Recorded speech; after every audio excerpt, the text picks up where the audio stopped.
Tapos tutusukin mo lang siya. Tapos Wow! ganyan mo siya. Tapos iplansya mo na siya. Milo na tinusok-tusok tapos plinansya. Try natin. Kailangan natin ng Milo, papel, karayong at plancha. So guys, tutusok-tusokan na natin yung Milo para lumabas yung hangin.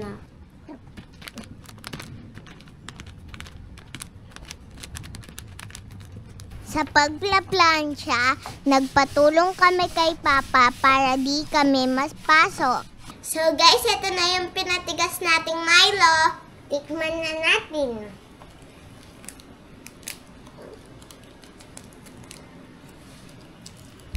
Wow! Medyo malambo pa siya.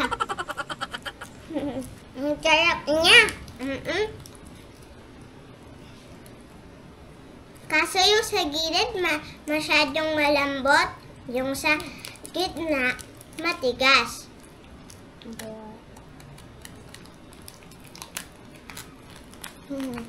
Ang hirap niya buksan.